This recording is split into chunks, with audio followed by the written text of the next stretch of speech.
Well, it's good to be in your company tonight. How many of you are excited about the PMBOK 5th edition? What? I'm going to report all of you to the PMI. How dare you not raise your hands? How many of you are excited about the PMBOK Guide 5th edition? That's more like it. Very good. Now, when I say PIM, you say BOK. PIM. PIM. When I say PIM, you say BOK. PIM. PIM. When I say PMBOK, you say is good. PMBOK. PMBOK. Give yourselves a round of applause. Great job. Excellent.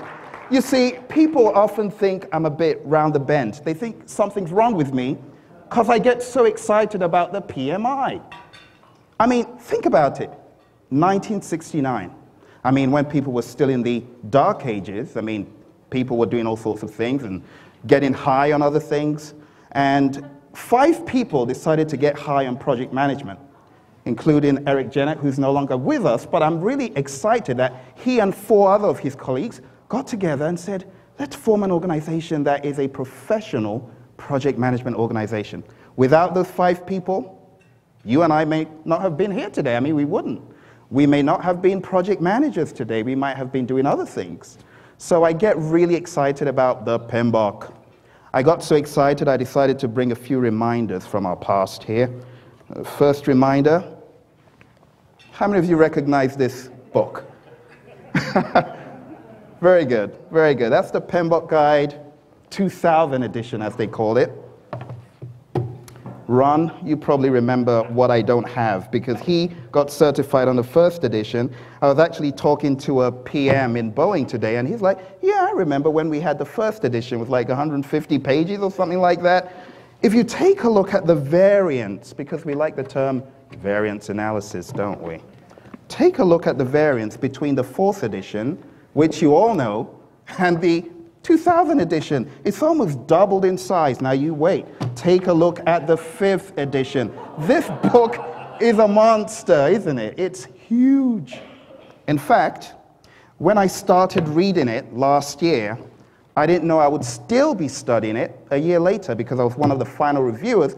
But when I started digging into it after the final was released, I discovered I had a lot to study. We've got a lot of learned colleagues, people who have put a lot of time, detail, attention, sleepless nights into this, and, you know, please let's give them a round of applause. Don't you think it's worthy of a round of applause? Come on, come on. It's a really great piece, and that's why I'm really excited to present it to you tonight. I've been actually studying it very hard. How many instructors do I have here that are PMP instructors? Very good. I see Michael and I see Patrick and a few other folks. This is hardcore stuff right here. They've gone from the namby-pamby, easy-peasy stuff to real hardcore project management. I mean, we've got terms such as from the world of agile, like user stories. And if you're not like my learned colleague here, what's your name, please? Derek? Derek, so what are user stories, Derek? Do you want to tell us? User stories, they're the product owner's backlog. My goodness, he's right on it. Please give him a round of applause. Thank you, Derek. Now, how many of you know what a product owner is to start with? A few people. There's a lot of hardcore stuff in here. It's not easy stuff. They also go into, how many black belts do I have in the room? 6 Sigma black belts? 6 Sigma green belts? Good. White belts? I think they've got yellow belts somewhere, but if you're a black belt, you know what SIPOC stands for. They've also got stuff about SIPOC in here, so they've gone above and beyond to put it all together. So, it's a turbo drive, so don't get mad with me if I don't cover every single bit that you were looking at learning today, but it's a turbo drive. And as you can see, the guy's really happy at the end of the race. He was able to get a full picture of what he's looking for. So my job is to give you a full picture of the PMBOK 5th edition. So, welcome to the turbo drive. A few small print notes from our sponsors. If we don't do that, they'll be very upset.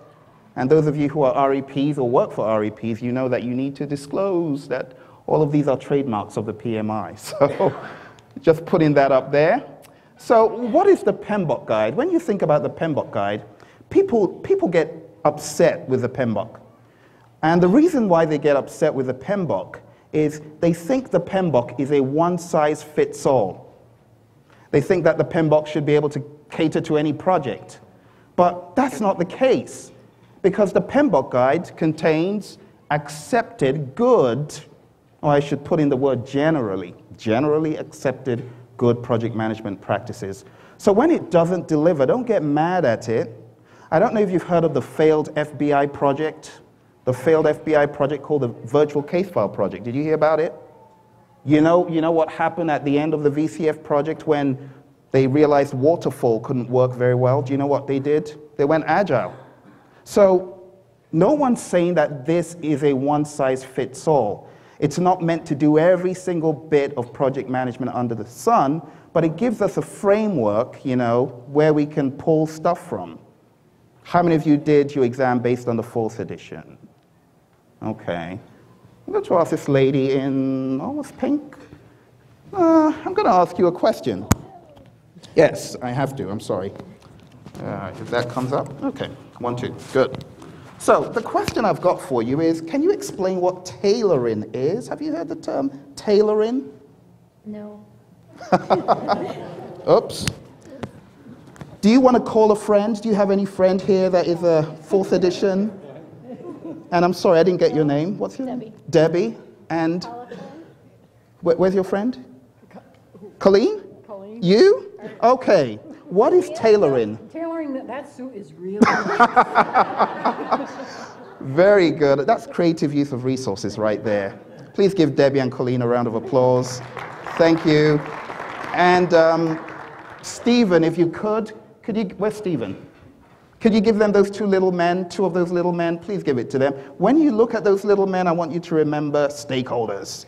And that's actually one of your team members on the phone to the stakeholder. He's going to give you a little present there.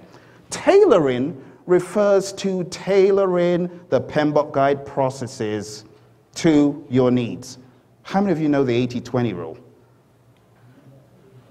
Who wants to tell me the 80-20 rule? Andy, did you raise your hand? Yeah? Do you want to tell us? Okay, Andy. What is the 80-20 rule? 20% of the work, it's, I can't really explain. I'm not the PMI, don't get nervous.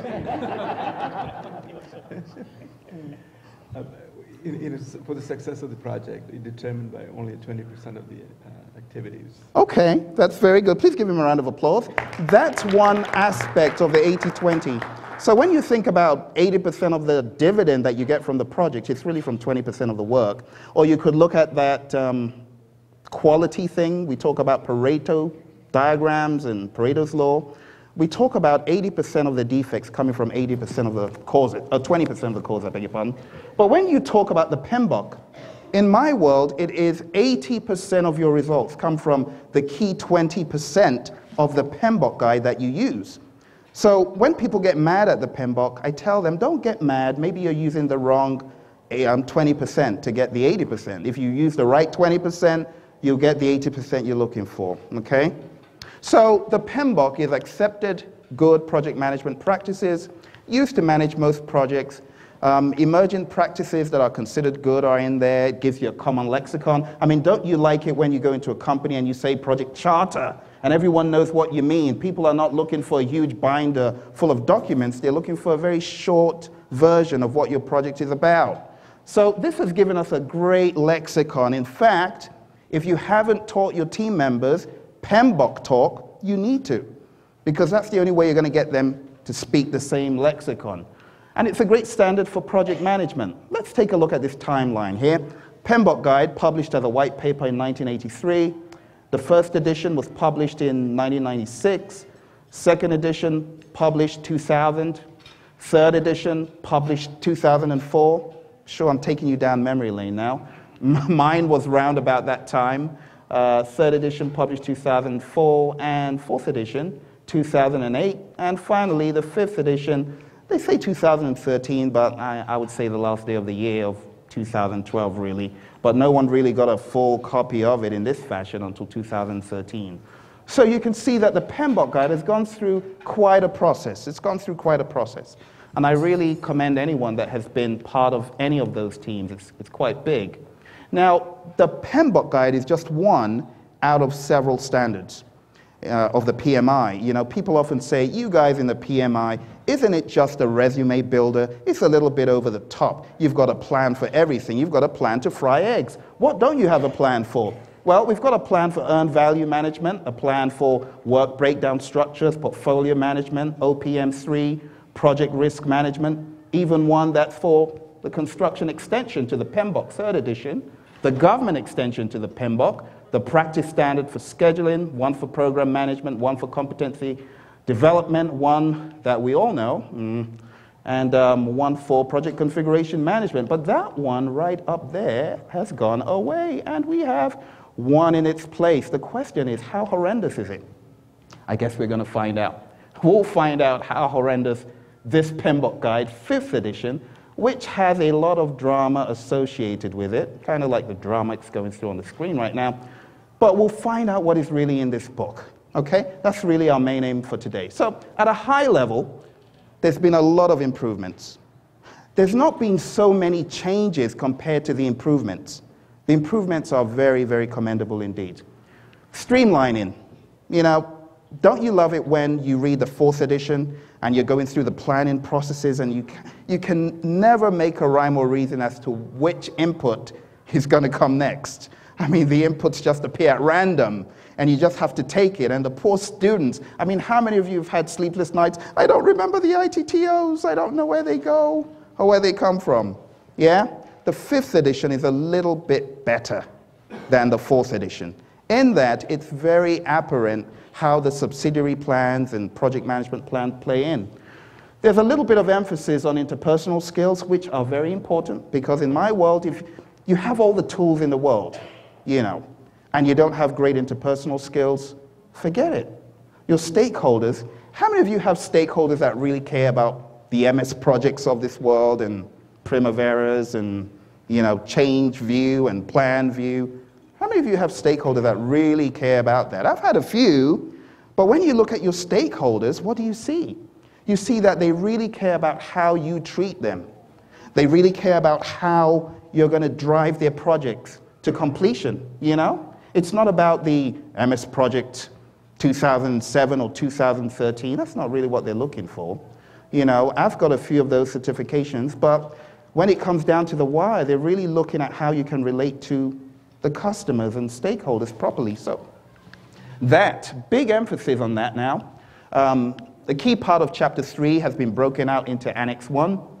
Who can tell me what the title of Chapter 3 is? I'm headed towards that table over there. Anyone from the 4th edition on this table? Who took an exam based on the 4th? Carol, you did? Okay, Carol, can you do us a favor and tell us a few things? I would like you to tell me the title of the chapter, Chapter 3. What is the title in the 4th edition? Do you remember? No. That was a rather emphatic no, but nonetheless, please give Carol a round of applause, and please let's give her one of those little men. Thank you, Carol. Excuse me, I'm so sorry. Michael, do you want to tell us? Do you know? No, I was the Anybody know? 4th edition. Who's from the 4th edition here? Anybody? Nobody? Any PMP here? Okay. Oh, you're Tested on 2. on 2, okay. And no, I don't remember. Do you want to guess? Anybody from the 4th edition? Tim, there you are. This is one of my students. Tim, he was in our class at Vanjet. Nice to have you here, Tim. Do you remember? No. That was a rather emphatic no. Please give Carol and Tim, one of those little men, please give them a round of applause. Thank you, guys. It is called Project Management Processes for a Project. Do you remember? Did someone tell you that at the table and they were right? Please let's give her one of those little men. Where's Stephen? And give her a round of applause. What's your name, please? Nancy. Nancy. Thank you, Nancy. Please give her a round of applause. She got that name right at that table. Project Management Processes for a Project. Great job. Now, you know, isn't it sad? When did you take your exam, Nancy? Pardon? When did you take your, are you a PMP yet? No, Oh, are you studying? yeah, it's been quite a journey. Oh, it's been quite a journey. Well, very good. I'm glad you remember the title of chapter 3. It shows you're really getting it into you. You know, by the time you remember the chapter, in addition to everything else, it means you're really digging into the detail. So great job. So they've broken out a key part of chapter 3. Why am I making a fuss about it? Because it's huge. I don't know how many of you spent a long time reading chapter 3 when you took your exam, but I did. Chapter 3 has those, well, in my time, I think it was 44 or something to that effect, processes. But there are 42 processes in the 4th edition. And for you to go through all of those 42 and the inputs and the outputs in order to get to chapter 4 is a little bit disturbing because there's no way you could memorize all of those inputs and outputs. And the PMI, they feel your pain. They've moved it to Annex A1, so you don't have to see it until you understand the whole PMBOK. That's a big change for me. There's a lot of process consistency, glossary updates. Let's take a look at the process group changes. None. Oh, thank goodness. No process group changes. Initiating, planning, executing, monitoring, and controlling and closing. How about the knowledge areas? There's a new one. Stakeholder management. Well, we'll talk a little bit about that, but let's take a look at some other high-level changes here. There are 4 new planning processes. Those ones up there. Actually, those of you from the 3rd edition, maybe Mike Bergman might remember, they brought this back from the past. Do you remember that, Mike? That's from the past. Schedule management plan, cost management plan, you know, they actually have a deliberate effort to call your attention to the development of these subsidiary plans. So they've got processes for them. There are 2 new controlling processes here, control communications and control stakeholder engagement, although it's really more of a potpourri of what existed before, just kind of crafted around some new process names. They've merged 2 old processes as far as I'm concerned, distribute information and report performance. That's now called manage communications. And they've reallocated identify stakeholders to stakeholder management, as in the knowledge area. They've also reworded quite a number, but the big ones that stand out are managed stakeholder expectations. That's now managed stakeholder engagement. If you take a look at the number of processes across process groups, look at the variants. You probably remember 228.10.2. I used to call that the zip code or the phone number in some countries. But if you look at 228.10.2, it's now 224.8.11.2. So there's a variance of +4 in planning, a variance of +1 in monitoring and controlling. How about by knowledge area? We've got a variance of 0 in integration, scope management, they've added 1 there, time management as well, and cost management. Quality management, no additions. Human resource management, no additions, just tiny little wordsmithing. Communications management, they've taken away 2, and they've put them in other places. They've kind of merged them and put them elsewhere. Risk management, no change. Procurement management, no change in number. Stakeholder management, new, wasn't in the 4th, now in the 5th. So there's a +5, of course, and if you take a look at the knowledge areas, you can actually see which ones have changed more dramatically. Oh dear, that picture, I'm sure many of you were hoping I wouldn't show you that. I'm sorry, that's like page 43 in the 4th edition. Well, it's now page 61 in the 5th edition. And there are 47 horrendous processes we need to remember. Oh. But those of you who are 4th edition, calm down. We only have those in red that are the radical changes, yeah? Pretty much everything stayed the same. You know, when I look at risk management, I'm really excited. There weren't too many changes there. Time management, there's an addition of 1. But we're actually going to boil it down and look at everything. But let me just give you a quick synopsis of the whole thing. How does it change the price of rice in China? How does this change the way you manage your projects? That's the question. Does it change how you manage your projects? If you're doing it the right way, it should only enhance. That one is really the one I'm talking about, should enhance. How many of you use a Monte Carlo simulation at work here? Monte Carlo? I don't see any hands. How many of you use SPI and CPI and TCPI and SV and CV? Oh, good. 1, 2, 3, 4. Wow, very good. Excellent. But not up to half of the room, even though it's good. And what am I trying to drive home? There is a ton in the PMBOK, but you need to take out what is value add to your organization. And if you are not doing that and not emphasizing that, you're not getting the full value of the PMBOK. So you need to take that 20%. That's going to give you an 80% dividend. That's really what you're looking for. So there's a lot in the PMBOK, but half of it, I dare say, you do not use. How many of you have a formal stakeholder sign-off of the deliverables you produce on a formal sheet or in a maybe electronic document, PDF or something? Not half of the room. What am I driving home? I'm trying to drive home the point that the big ticket items, only you can say which items are the big ticket ones. But for me, the big ticket item, that one right there. And I'm really excited they've added it. Because you could do everything under the sun, but if you're not meeting your stakeholders' expectations, it's all down the drain.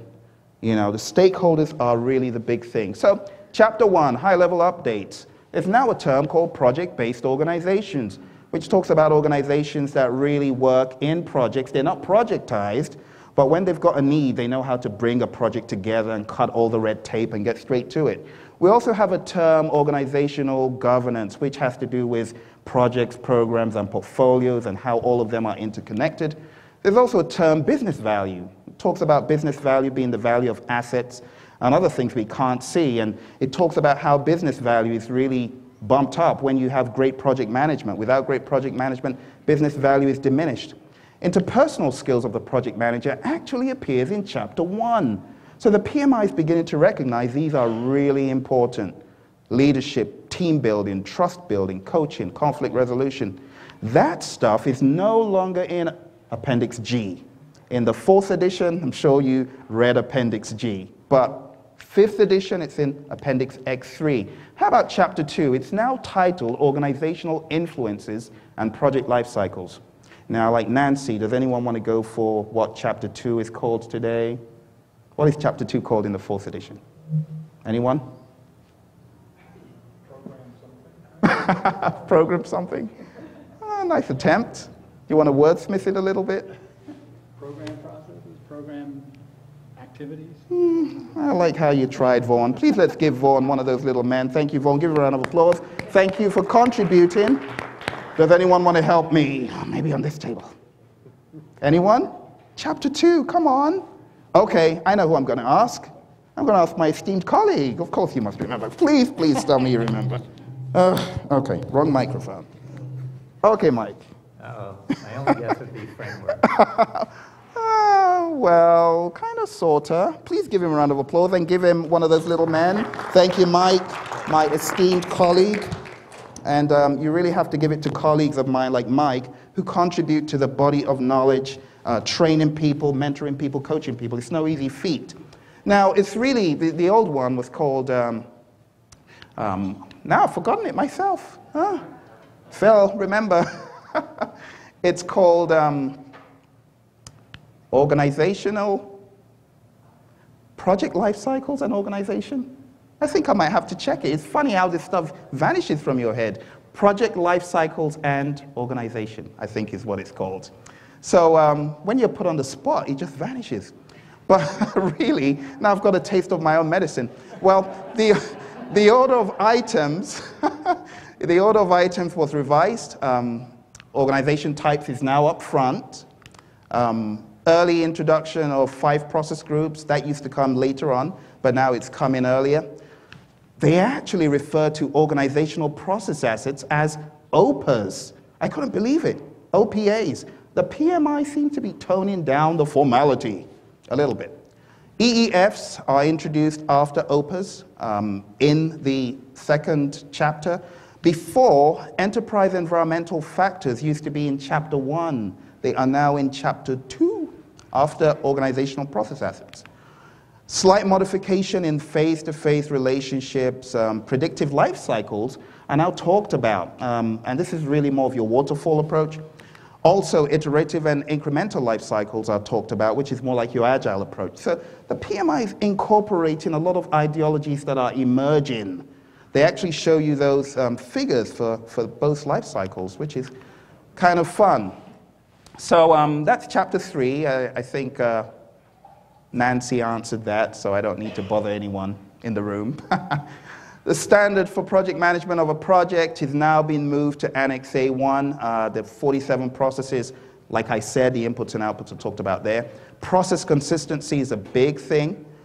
Subsidiary plans, right?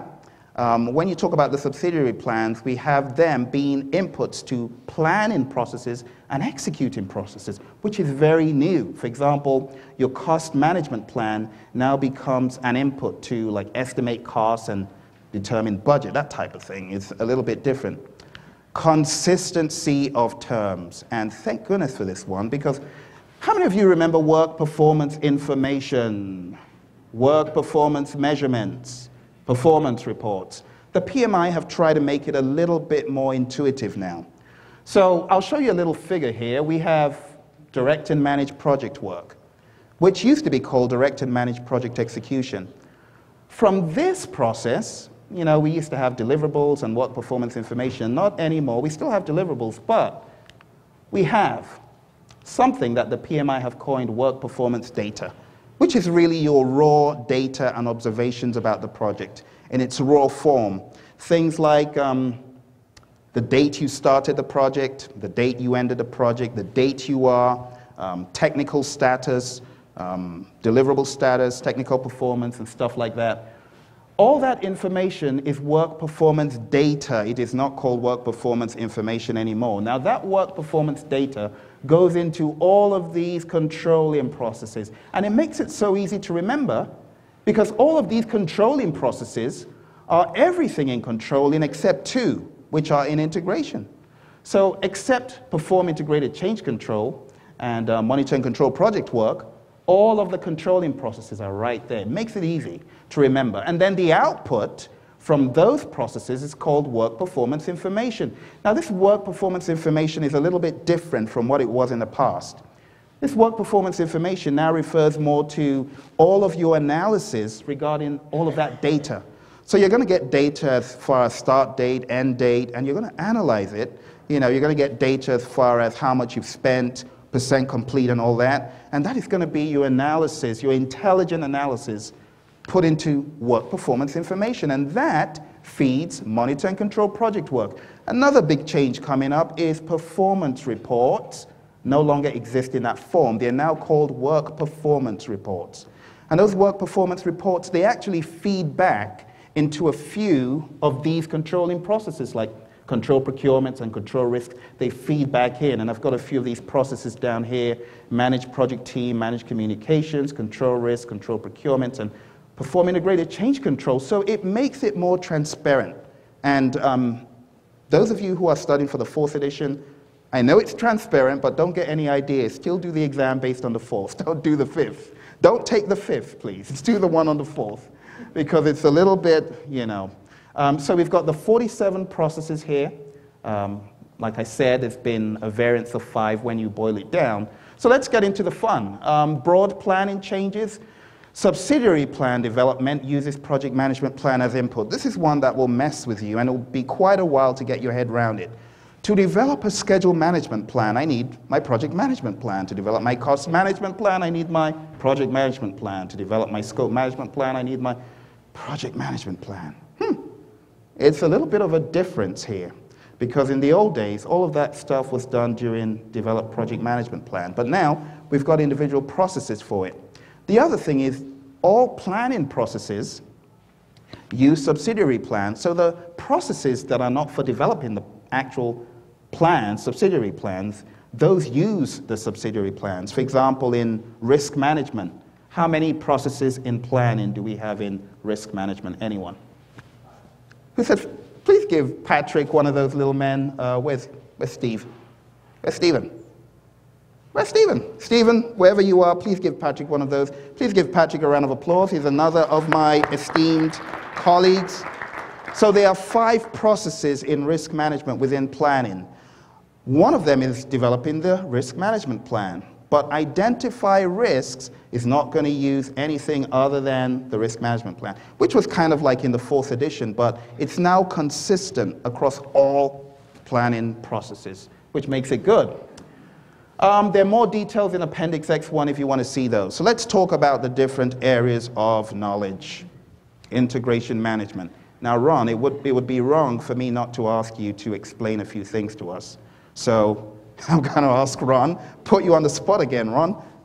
Just don't put me on the spot because I may not remember. So tell us, Ron, what is integration all about? Integration is the bringing together of all of the individual pieces into one whole piece where you're, I don't want to use the word integration to describe integration, but you're bringing all of the pieces together. Very good. Thank you so much, Ron. Please give him a round of applause, and please give him one of those little men. Excellent, excellent. Now, who was certified from the 2nd edition here? 2nd edition? No one? Oh, okay. I'm going to come to you. 3rd edition? 3rd edition? Anyone from 3rd edition? No one? Are you trying to keep your hands down? Well, you heard what he said about integration. Integration, you can see the juggler. You're juggling everything, putting it all together. So I'm coming to you for scope. Just wait. Coming to you. So integration management, you've got the 6 processes. Pretty much all that's changed is the word work. I mean, this makes you want to roll your eyes, doesn't it? You know, develop project management plan is the same. Direct and manage project execution. Swapped it out with work. Monitor and control project work, the same, and you know, so on. Scope, I'm coming for you. Now, I know you're retired, but you can never be a retired PMI member, can you, Connie? No. So do you want to tell us what we do in scope? You're identifying, again, I don't want to use scope to identify scope. You're identifying the breadth of work that we're involved in. Thank you so much, Connie. Please give her a round of applause. She is retired, am I right? But she still remembers her stuff. Well done, Connie. You see, this stuff doesn't leave you if you're passionate about it. It will stick. You know, you can call us odd, but, you know, we love it. In fact, I'm sure everyone in this room, your colleagues think, you know, that PMP thing or PMI thing. But that's us. That's our life. You know, you've got other professions like lawyers, dentists, doctors. Let us celebrate what we know. So it's a great celebration. Scope management. We've got plan scope management, which has slid all of that down, and we now have plan scope management slid in there. Radical change as far as what verify scope was called. That used to get people in the room who were from Six Sigma all worked up and be like, verify scope? Why on earth should they call it verify? It should be something else. I mean, verify scope is like when at the beginning of your project you're trying to verify. You've got all the scope. Doesn't make sense. So the PMI listened, the genie in the bottle popped out, and they made it validate scope. So validate scope has to do with not just signing off, not just signing your life away as far as, oh yeah, okay, let's go. It's actually validating that the product is good to go. So that's a little bit of a difference there. I should go back because now this is going to mess up perform quality control a little bit because we use the term validated deliverable. Now we need to come up with something new, which I'll be talking about. So time management. Time management. How many people got certified using the 3rd edition? I asked that question before, and I didn't get any hands. Who? Am I seeing a hand raised? Where? Michael? Vaughn? Who? What's your name, please? Michael. Michael, that's what it was. Yep, Michael. Do you want to tell us what time management is about? I'm drawing a blank. Come on, you know it. It is the constructive definition of a work unit over a certain period of, over a certain duration. Very good. So you mentioned the keyword duration. Please let's give Michael a round of applause. I'm looking for the word duration. Thank you, Michael. I appreciate that. Now, you got certified on the 3rd edition? Yes, sir. Please let's give him one of those. What do I have left? Oh, I know what we're going to give Michael. Do you have sketches of a PMO there? That drama, the drama I produced, DVD? No, the DVD? DVD. Yeah, let's give him a DVD. Thank you, Michael. 3rd edition, you know, good job. Please give him a round of applause again.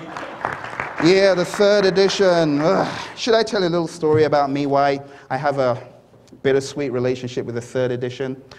This is what I should have been studying for my exam, but being the way the PMI are, they're very proactive and productive. So they come up with a third edition, and I get all confused and start reading the third edition because it's the most current edition out. I mean, how many people has that happened to? Come on. I'll be shocked if there's not one person that didn't read the wrong PMBOK for a while. Well, maybe I'm an anomaly. I didn't have an instructor to guide me. So I read the third edition. I was plowing through it. And then all of a sudden, I heard, oh, your exam is based on the second edition. This one. It was all in my head, and I had to get rid of it. So the third edition brings back memories. I shut up. Anyway, time management. Let's talk about time management. Thank you, Michael, for that. So in time management, we can see that plan schedule management has slid in there. Everything else has slid down. All of the process names are the same. Cost management. I need to ask some earned value person. Who are those that use earned value? I saw a few hands back there. Come on. Don't be shy now. Earned value management. Come on. I know Michael. Who else? Ron. Come on. I saw a hand up in a white shirt. Earned value? Any earned value here? Earned value here? How about here? Earned value? No, come on. Okay, thank you, sir. What's your name, please?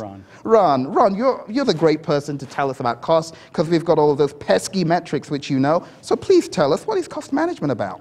Cost management just is controlling the true, I guess, expense of the project, and in earned value, it's done in terms of dollarizing how much the effort that you've done, how much did you actually earn, because every piece of work is dollarized, not just time. Wow. This has become a lecture. Please let's give Ronald a round of applause. Thank you, Ronald. I appreciate that definition. Now, if you don't understand the term earned, which he used, you might want to look at the PMI standard for earned value management. That will help us understand those great terms Ronald just described for us. So cost management, how am I going to manage cost? How much have I spent? But really, how much have I earned? And how does that compare with the original cost performance baseline? Because you all know that the cost performance baseline is not the same as the mere budget. Anyone can throw out a budget number, but a cost performance baseline is your time-phased budget at completion. So I don't mean to take you back to PMI or PMP class, but just wanted to clarify that. So in cost management, we have planned cost management, which is slid in there. Everything else is slid down. So that's a new process there. We come out with a cost management plan. Quality management, my Six Sigma black belts in the house. It would be wrong for me not to ask. And before I forget, Stephen, we need to give Ronald a gift as well. We're going to give him project failure. 7 symptoms and several remedies. How about that? Very good. Okay, so, and it's the CD. Quality management really involves what? Who's the black belt in the house? There are a few. Black belt. Anyone this side of the room? Come on. I won't make it hard. I'll just tell you to give me a 2-word definition. White belts. Green belts. There was a green belt around this region. Who's the green belt? Him? He was running away from me. Okay. Harold. Good to meet you, Harold. Now, please tell us, what is quality management all about? Making sure that you're making a quality product that meets the customer's needs at a reasonable cost. Very good. Thank you so much, Harold. That was very, very easy to understand. Please give him a round of applause. Thank you very much. And please, let's also give him project failure. I think there are 2. There's one more. I'm making Stephen work for his, PDUs in advance, because that's going to be in a few months, right, Stephen? You're going to be rolling along with those PDUs. Thank you very much. So, quality management, you heard, you want to get a quality product, you don't want to go over the top, so you need to think about the cost of quality, right? The PMI have put planned quality management as a process, no longer planned quality, they put the word management in there, and control quality is the new name for the old perform quality control. Talking about human resource management, this is one of my favorite areas because there's typically an idea that we have racehorses on our projects, and it's wrong. You know, I mean, you talk to people outside of the PMI, and they're like, oh, let's trade racehorses. What? These are people. They're human beings. They've got families. They are people. They have emotions. So when your team member acts silly and you almost want to swat them across the head, remember that we are all people, right? We all have families. That person you want to slap across the head is someone's daughter or wife or husband or son. So my perspective is human resource management is another of those big areas, interpersonal skills and so on. You know, there are lots of stakeholders you'd almost, you know, want to slap across the head. I'm talking about team members. But when you really think about how these people are loved by others, maybe not by you, but other people love them, you might want to do a double take and, you know. So human resource management, we've got planned human resource management as a new term. Used to be develop human resource plan, everything else is the same.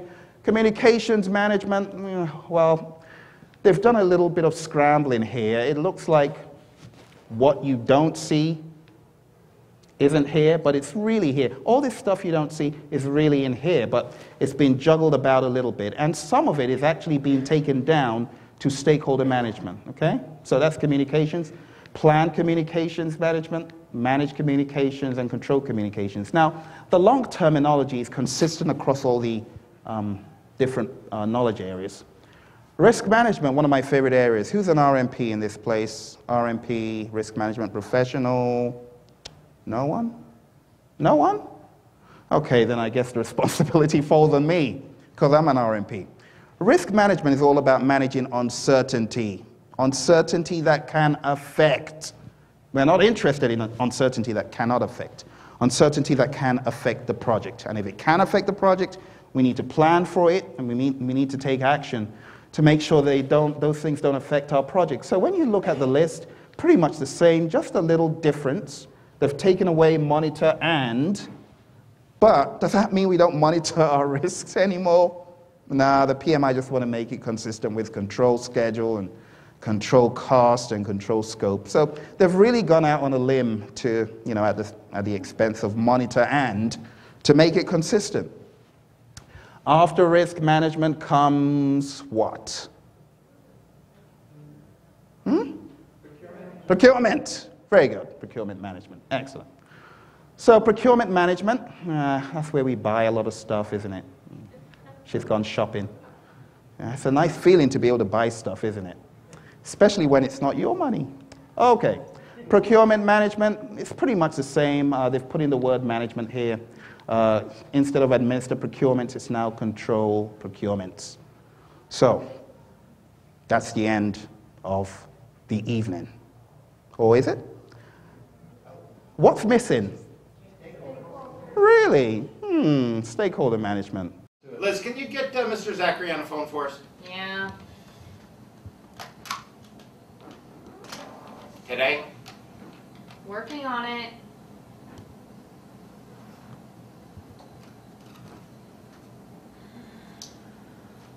Take that stick out of your mouth. You know what? Lighten up. Don't talk to him like that. Hi, Zachary. We're ready for you in the conference room. Who's all there? Martha's here. Hey, this is Bill. This is Bill. Hi. Professor? I'm glad you called. I've had you on my mind most recently. I want to really express that I think you're the most incompetent team I have ever hired in my life. All of the milestones that we've gone over are late. Everyone, nothing. You should be 3/4 of the way through this. You might even be approaching half. You're over budget. I'm just beside myself. Well, we've had some delays with weather. We're about 1/3 of the way into the project, but the weather concerns are legitimate there. No, and, you and have they're no also plan mentioning for weather concerns. You don't know that they have sandstorms there. You didn't put this into any kind of. I don't even know what to say. Your SPI is at 0.5. Your CPI is at 0.4. Come on, people. What are you doing? We've looked at the satellite imagery. We can confirm that there's been some weather delay challenges It set a crew, and the natives of Life Relentless is a say, challenge. we're not going to get those guys out there digging there with a risk of losing someone's life. For all this, There are safety issues here, Professor, that we're concerned about. We're trying to work through those. Well, I've already depleted absolutely everything I can in this budget of this project, so I don't know. The task that we were talking about should have happened last week. Give us a couple more days. We'll see what we can do to catch up. A couple more days? You're already 4 days behind, so I'm going to give you a couple more. I don't know what. I'm done with this. Call me when you have something relevant to say to this. Okay. Good day. Okay, Professor. We'll get back to you. Thank you. Well, that was kind of a fail, you guys. Well, you know, it's legitimate. There has been sandstorms there. There are some weather delays. And those guys over there, those tribes people, those local folks there, I mean, they're real superstitious about this stuff. They're not going to move in until the weather's clear. They're superstitious. I don't know what else to do. Do you know why those project managers deserve that? They were not making it easy for their stakeholders. And in stakeholder management, in my world, your stakeholders need to look like this. They need to be rocking the party. They need to be excited about the project. But on several projects, you have the poor stakeholders, they're just fed up of the project management that's being delivered. Like Professor, who was fed up with that team. Now, my question to you is, what are you doing for your stakeholders? Let's take a look at what the PMI thinks. The PMI thinks that in the 4th edition, there's absolutely nothing as far as the knowledge area. In the 5th edition, there should be. We need to be a bit more intentional about our stakeholder management. So there are 4 things the PMI advocates that you do. The first one, we already know, identify stakeholders, was in the 4th edition. But now they want you to be even more intentional, not just about planning how to communicate with them, but planning how to keep them engaged. Planning how to make it a win for them and a win for you. That's what they're looking for. Manage stakeholder engagement is the next one. How do you proactively manage all manner of communication to make it a win? If there are any change requests, you want to get them early. Control stakeholder engagement. Are you monitoring their level of involvement or not? If you talk to a lot of project managers, they're not very intentional about this. And I think that's why the PMI have sensitized us to it. So how do you see your stakeholders? I mean, the professor, he sounded really horrible on the phone until you get the full picture. So how do you view your stakeholders? Do you view them as being necessary, as being pleasure-bearing, nice people, maybe happy that you've got a job because of your stakeholders? Or do you view them as a necessary evil, like this? How do you view them? You know, back when I worked in Citigroup, I had a particular stakeholder. His name was Jamie. And, you know, while I was at Citigroup, I worked with a lot of records management firms, including Iron Mountain. So I worked with Iron Mountain, but I was at Citigroup. And my job was to ensure that all records got to Citigroup to make deals and got there at the right time. And this was in the UK at Canary Wharf. Jamie was one of my stakeholders. Now, the thing about Jamie, he was a type A personality, which many of us are. I mean, to be a PM, you must have a little bit of type A. Let's be honest. We all do have a little bit of that type A. So Jamie, complete type A. Delivery comes in and he takes out the slip.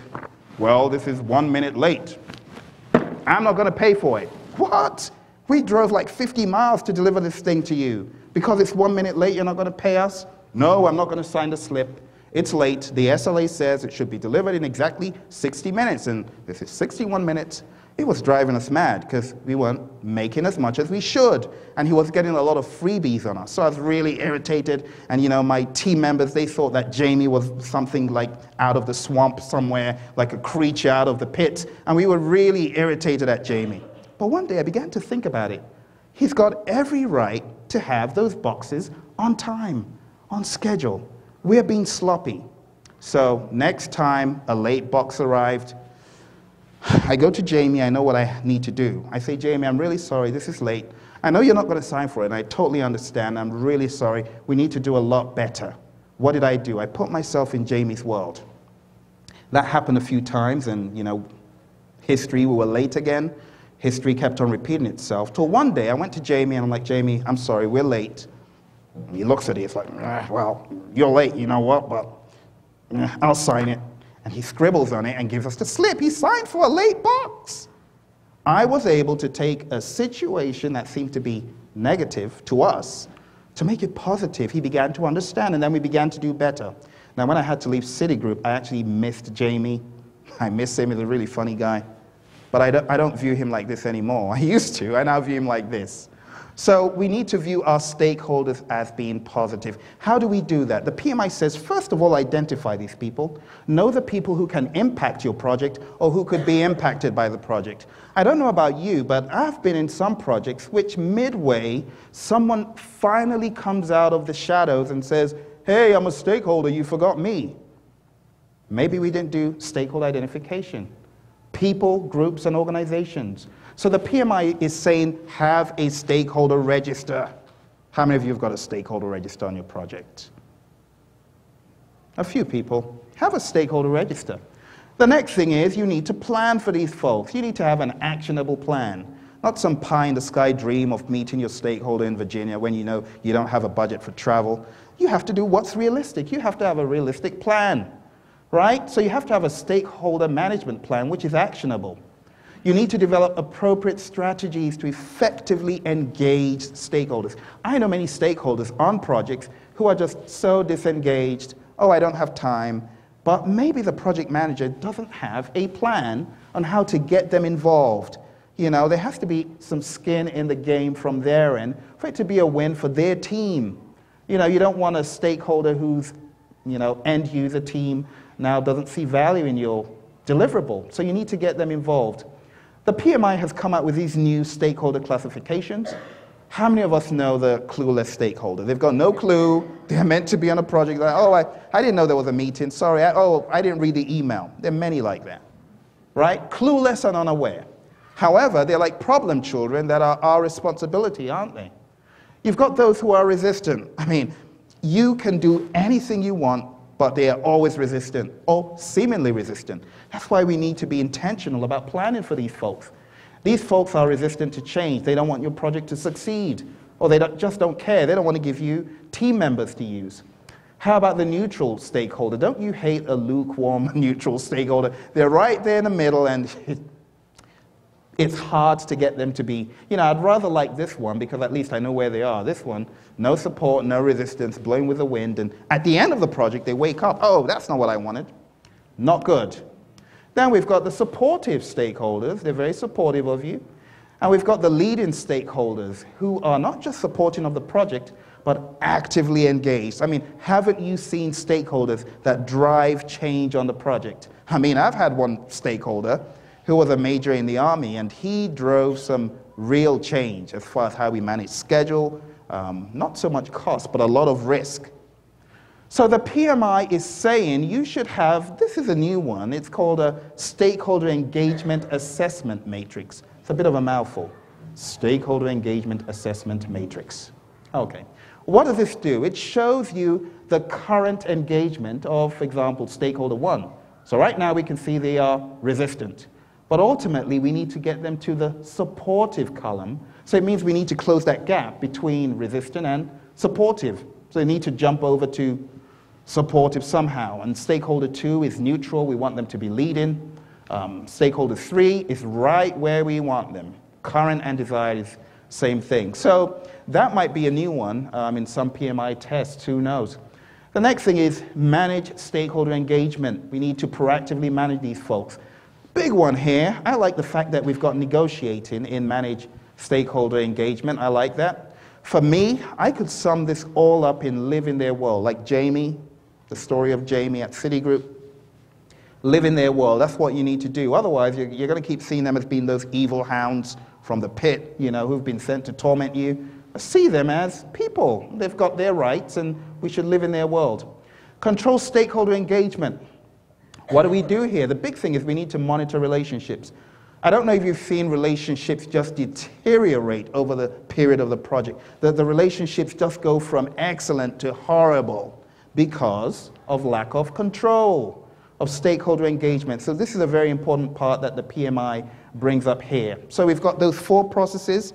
We need to identify, we need to plan, then we need to manage, and then we need to control. Not so much controlling the stakeholders, but controlling their engagement.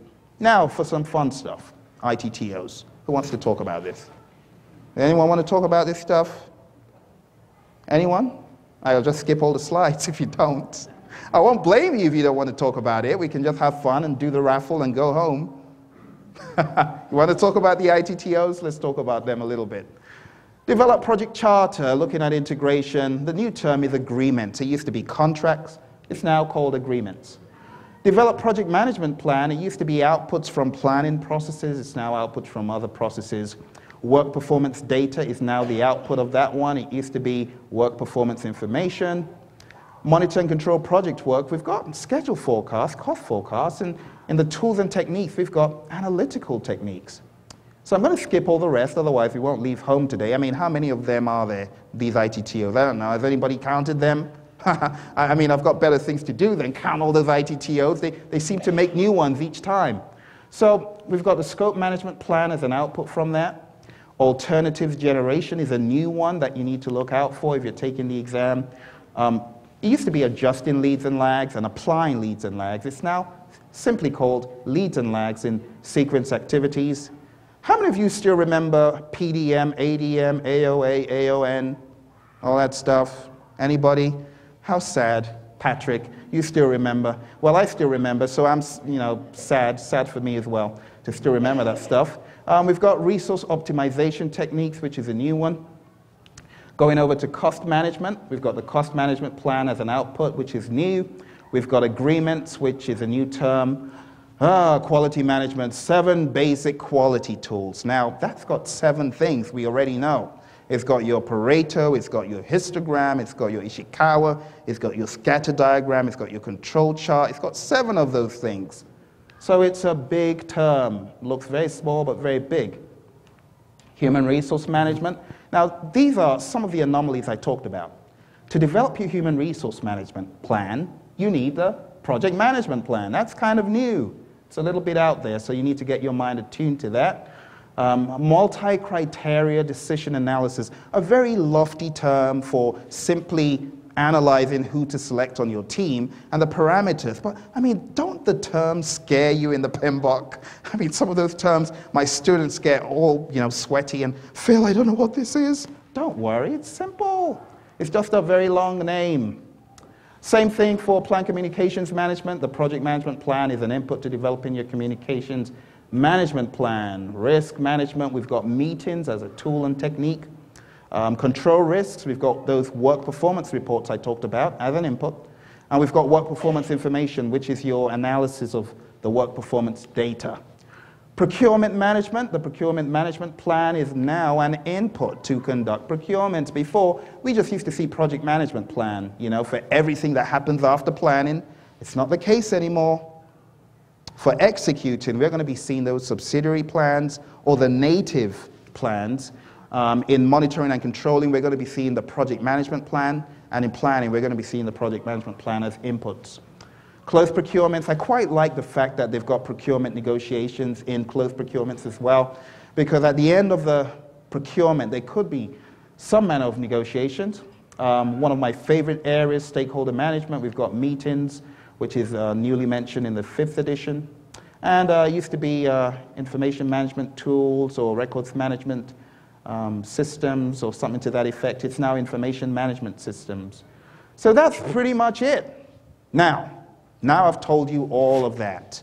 I don't care for you to remember every single bit, but the real important thing is how does it affect us? And personally, I am going to be more intentional about managing my stakeholders, be it a big stakeholder, minor stakeholder, neutral stakeholder, resistor stakeholder. I want you to think about having a stakeholder management plan, a stakeholder management strategy and analysis, because you want it to be a win. When we talk about stakeholders, many people just think about customer. It's not just the customer. You want a win with your team. When you go to your team and say, how's Phil performing on the project? Or any of my friends that I've talked to today, Carol or Vaughn or Michael or Debbie or anyone, what are your people going to say about you? as far as how you manage them or how you manage their project. Something else to talk about is exam schedules for those of us taking the exam. How many of you are taking the 4th edition exam soon? 4th edition, okay, good. Thanks for raising your hand. Very good. Well, for you, now I've given you a picture of what's in it. You probably don't want to take the 5th edition. So I'll just say, keep on doing what you're doing. Keep on with that energy. And, you know, like me, when I came out of my PMP exam, it was like a guy who was being chased by a wild bear. You know, I was so relieved when I got out of that thing. It was a horrendous nightmare. I don't want to go back, even to the 2nd edition, 3rd edition, whatever it is. I don't want to go back. You don't want to go into the 5th edition. There's a lot of stuff in there. Trust me, I have spent over 3 months doing nothing but breaking down this book. It's a tough one, I tell you. There's a lot of meat in it. It's great. There's a lot of meat, but I don't think you want to be tested on it. That's just my 2 cents. The CAPM exam is going to change 1st of July. The PMP exam and the PGMP will change on the 31st of July. So if you're thinking of taking any of those, better do it quick. You know, those parametric test centers, they get full. I don't know how many of you have had, you know, there's a few characters some of my students talk about. There's Mr. Cough and Mrs. Cough in every PMP exam. And there's also Mr. Typewriter doing the typing exam, or Mrs. Typewriter. You don't want to sit next to someone who's like going crazy on that keyboard. So it gets pretty crammed up, right, towards the new editions. You might want to take that into consideration. Scheduling professional RMPs, the exams changing on 31st of August. PMI ACP, that is wrong. There is no change. No change. No change. Shouldn't be there. I got carried away. Okay. I wish there was, but there's none. Okay. Practitioner implications. If you are a practitioner of this stuff, one thing you should realize is that there's more intentionality in handling the triple constraint, time, cost, and scope. There's a lot more intentionality in the PMBOK guide. And what I would recommend to you is begin to think not just about how much you've spent, but think about how much you've earned. You know, like Ronald gave us that very nice definition. Think about what you've earned. You know, don't just think about, oh, I've got a budget of 5,000, I've spent 2,500, so I'm good. No, you're not. What have you earned? What % complete are you? So be a little bit more intentional in handling time, cost, scope, you know, intentionality in improving soft skills. How many people are going for the event next week with Lee? 2? Just 2? Where's Stephen? Stephen, how many people are allowed to come to that event?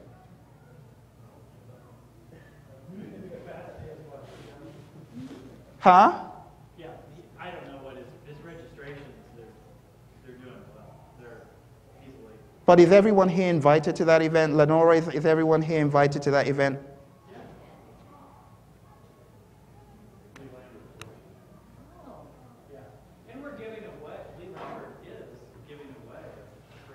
Please say it.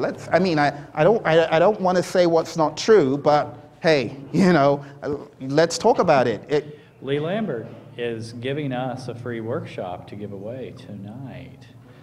To how many people? To one lucky person gets it free.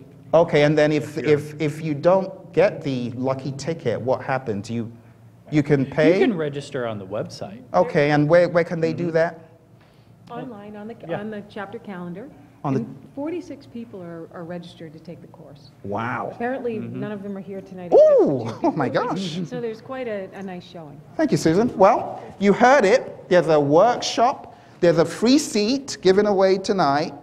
But, you know, let's get serious with these soft skills. Lee's going to be talking about stakeholder management. Why don't you go there and grab some PDUs? You know, one of the things when we prepare for PMP exam, everyone's like, oh, I'm looking for some free stuff on the web. No, we are beyond that. We're now PMPs. We are professionals. We invest in our professional growth. So, you know, whether it's 400, 500, I don't know how much it costs, but it's something to think about. Ask your boss. Look, maybe your company can sponsor you, you know. So being intentional about stakeholder planning and management is very important. I would highly recommend you go for that course. I'm sure you're going to benefit a lot from it. Be aware and be open-minded about emerging project management trends. Be open to new ideas like agile. How many people are CSMs here? Certified Scrum Master. Look into it, look into it. You know, my ideas before and after going for the course are radically different. I went for a PMI Phoenix CSM course, phenomenal course. So is there one coming up soon? Not yet. The next one, definitely look at that. Are there any CAPM courses coming up soon? When's the next one? April 8th? So if you're thinking of the CAPM exam, sign up. You don't have to be a PMP, a CAPM. I'm a CAPM as well, and it's a good certification to have. So be open to new ideas, be sensitized to collaborate. Now, how many of you train project management exams, PMI, or train project management in your company? Good, 1, 2. I don't see anyone this side. Am I missing anyone? I know Michael does. Just 3 people. Well, this is for you, the few. Start your updates right away. Start your updates now because there's a lot of updates, I tell you. Keep it simple. You know, I always try to use simple illustrations. Spend a lot of time. I've been at it for 3 months non-stop, and it's a lot of information in the 5th edition. 35-hour courses for the PMP, what a joke. Not anymore. I mean, I'm not going to feed my students on a 35-hour diet. They need to go on like a 50-hour diet after this PMBOK version. So it's not very realistic for many people. Well, let's take a few questions. Ideas, discussions, round tables. Question back here. I'll bring you my microphone. Okay, Dennis. Okay, I'm just kind of curious why the PMI chose to break out an entirely new knowledge area, stakeholder management, instead of rolling it into HR or something like that. Okay, why did the PMI do that? Now, how many of you were actually on the development committee for the 5th edition? Anybody here? Nobody? What is the logic behind it? Can anyone help me? Now, the final reviewer, I can see the value in sensitizing people. Dennis, to answer your question, I'm going to go to the annex and see if that will clarify any of the gray areas for us. But to be perfectly honest with you, I think it's really more to sensitize. There had actually been a lot of people talking about stakeholder management. It should be, you know, in the forefront of stuff. So I'm going to go over to the annex and see if there's anything here for us. It talks about a lot in the annex. Cost changes, human resource changes. Okay, in keeping with the evolution of thinking regarding stakeholder management with projects, a new knowledge area was added. Let me show you, Dennis, so you can read it together. Okay. You want me to read this? Yes, right there. The whole paragraph. Yeah. PMBOK style, right? In keeping with the evolution of thinking regarding stakeholder management within projects, a new knowledge area was added addressing project stakeholder management. Information on stakeholder identification and managing stakeholder expectations was moved from Section 10 on project communications management to this new knowledge area to expand upon and increase the focus on the importance of appropriately engaging project stakeholders in the key decisions and activities associated with the project. Don't you see how easily it's rolling off your tongue? You know this stuff already. Thank you, Dennis. Please give him a round of applause, and please give him anything left, a comic, a DVD. Thank you, Dennis. I love that question. So, you know, let me highlight a few things that are here for you. If we take a look at, it's page 481, for the sake of those who are going to be watching this, it says, project stakeholder management, information on stakeholder identification, blah, blah, blah. Okay, to expand upon and increase the focus on the importance of appropriately engaging project stakeholders in the key decisions and activities associated with the project. So, the key words, expand upon and increase the focus. I told you, I wasn't there, but I could guess they wanted to sensitize. We've got a question. There's a difference between human capital in HR and humans in stakeholders. Right. And to differentiate this, project managers think of hours expended and people doing the work. You don't think of the stakeholders, the end result, as people. You still think of them as tools to get what you need, whether it's a check or a this or a that. Right. And stakeholders, that's more of a soft skill. That's Absolutely. why I think they're taking it out and making it stronger. Thank you so much. What's your name? Angela. Angela, thank you so much. Patrick was my teacher. He's very Oh, really? Okay. Well, please give Angela a round of applause. I think we spoke about you, Angela. You are a project management trainer. You train project management. You don't? Is it the wrong one, Patrick? Okay, maybe I'm trying to confer that title upon you. Can we give her a little present, please? We don't have any of the little men, Stephen. What do we have left for Angela here? I should get the stakeholder. The stakeholder. Do we have that comic? Because that comic is so, people complain project management is boring. I've got a comic for Angela. Please give her a round of applause. Thank you, Angela. Appreciate your contribution. And that's a very key point. These are people. We need soft skills.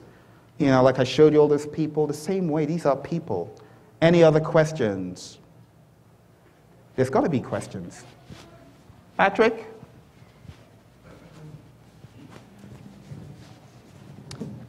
Thank you, Patrick. I don't have any prizes for you. You've had enough, Patrick. Okay. What's your question? Okay, so with version 4, when we talked about inputs for the project management plan, we were talking about all the other process, all the other plans rolling up into. But if I understood your slide correctly, you're saying now that they're using the project management plan as an input to those various planning processes. To the subsidiary plans. So for the cost management plan, you would use the project management plan, which describes how you will go about developing the cost management plan to develop the cost management plan. Okay, so only the subsidiary. Only the subsidiary plans in planning, but the other things in planning in which you do not develop the subsidiary plans, you will use the subsidiary plan as the input. So define activities, you would use your schedule management plan, not your project management plan, and so on. Does that make sense? Please give Patrick a round of applause.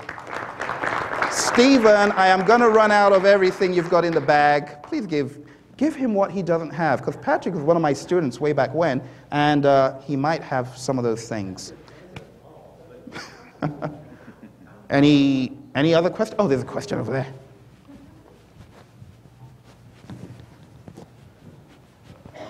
Hi, Terry. Good evening. Is the stakeholder assessment matrix considered a standalone tool, or does it become an input to one of the other sections? That's a great question. Well, Terry, I do need to tell you, I'm not a 100% PMBOK fifth convert. I have split personality on some days. One day I'm teaching 4th edition, and then I think that what is an input is an input, but it's not, because I'm in 2 worlds. So I apologize. I don't know your answer off the cuff, but we're going to find out.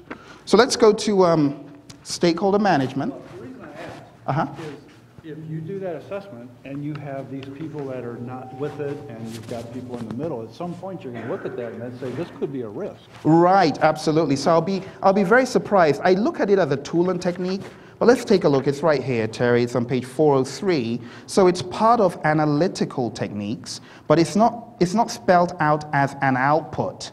But ultimately, the output of this process, plan stakeholder management, is going to be your stakeholder management plan. Okay. And ultimately, I believe that the outputs of this will find their way into the stakeholder register, which should be updated. Okay. And ultimately, it will become used in executing and monitoring and controlling. So great question. Cool. Very thought-provoking. Thank you. Please, I need a present here, Stephen. Thank you. Please give Terry a round of applause. Thank you, Terry.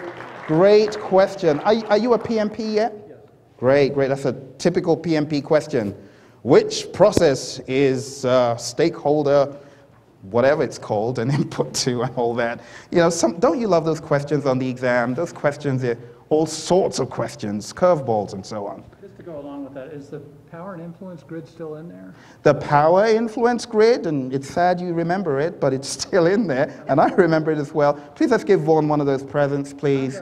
I'm gonna. Oh, you've already got one. Oh, you're so nice. Professional responsibility at work. Do you have anything he doesn't have? Let's give him another one. Thank you, Vaughn. Excellent. I give praise to anyone I speak to. I'm just that way. Hey, Ron.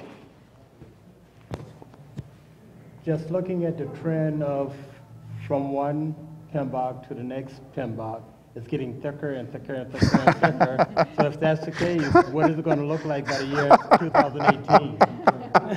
I honestly don't know. What do you think? Let me tell you something that happened between, was it this and the one I don't have, or the one I don't have and this? There was actually a reduction in one of those editions. I think it went from 44. It was 44 once upon a time, but in this one, how many do we have here? 42, right? See, I'm living in two worlds. I can't tell anymore. There are 42. So it actually decreased. But at the rate that things are going, I don't know where we're going to end up. But all I can say is it's going to be a lot better, is what I'm thinking. It's definitely going to be better than it is today. There's going to be so much information that you need to master, you won't have time to master it all. You probably won't. And you know, that's why I focused on the implication. Let's be honest. We don't use half of the stuff in this book. So we need to use the 80-20 rule, and good point, Ron. We need to take what's relevant and use what's relevant. And I think that's really the big thing.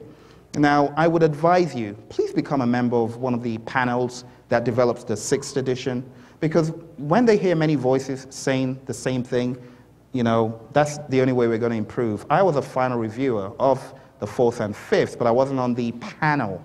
It would be great to be on the panel if one can devote that time to it. So I can see Stephen is giving me the Phill. What's our sign for time up? No, you're supposed to shout something, Stephen. Good. Good. Now to round up, he said PMBOK. For those of you that don't know, PMI has been around since 1969. There's some ancient rights that we have to observe. Let me ask you on each table to be a little bit creative. If the PMI asked you to invent a PMI handshake, what would it be? The secret order of the PMI. What handshake would it be? Do you want me to give you some ideas and then you can maybe creatively use it, maybe do a DOE and see if it works at your table? Yeah? How about making the letter P for PMI and trying to do a handshake with the letter P? You want to try it? Let me try it with Stephen. Let's try it. Try it on your table. Be a little, oh, there we go. That's a PMI handshake. It's a kind of nice handshake. The ancient rights of the PMI. So anytime you find anyone that was at this meeting tonight, give them the PMI handshake, the ancient order of the PMI. Well, thank you very much for your questions. I know we've got other things to do. I hope you enjoyed it, and see you soon. Thank you.